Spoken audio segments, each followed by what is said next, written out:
Salam əziz rus dili sevərlər, məni izləyənlər. Uşaqlar, xahiş edirəm bu videonu sona kimi izləyin. Niyə? Bu videoda niyə ikinci bu danışıq kitabımı əldə edənlər udacaq? Bu sualın cavabını vermək istəyirəm.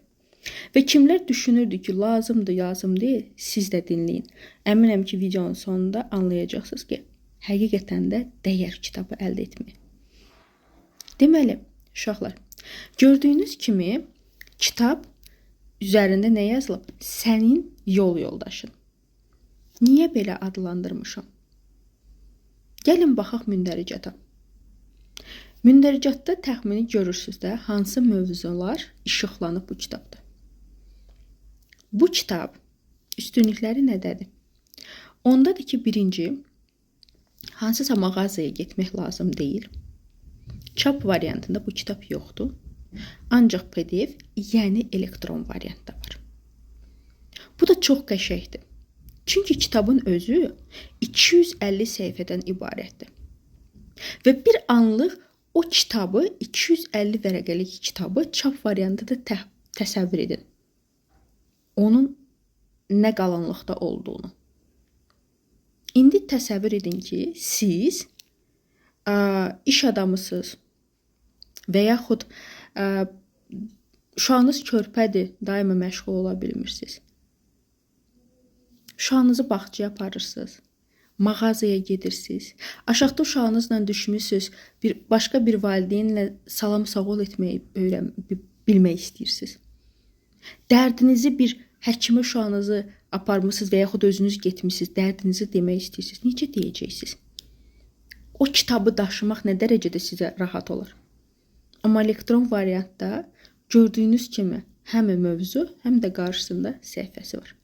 Açdınız sizə lazım olan mövzunu, göz gəzdirdiniz bir gün öncədən və yeri gəlsə, hətta hər gün 5 cümlə, 10 cümlə öyrənirsiniz. Yavaş-yavaş artıq söz ehtiyatınız da çoxalır. Rus dilində düzgün cümlələr qurmağı bacarırsınız. İndi özünüz fikirləşin. Dəyər bu kitabı almaq, yoxsa yox? Kim ki hər gün canlı yayınma gəlir, görürsünüz də şagirdlə gündəlik lazım olan mövzular, diyaloqlar qururam. Bax, onların hamısı bu kitabda var. Bir sözlə desəm, bu kitabın içərisində 10 ilə yaxındır ki, müəllim kimi rus dili öyrədirəm Azərbaycanda. Yəni, bu 10 ilin içərisində o təcrübə ki, məndə var. Deyərdim ki, bir çox faizi bax, bu kitabda cəmlənib.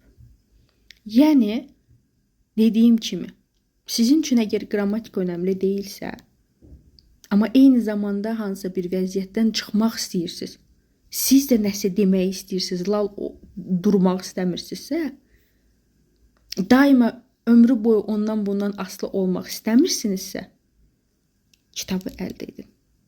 Çox və çox sərfəli qiymətə. Bir dəfə əldə edirsiniz, daima sizin olur.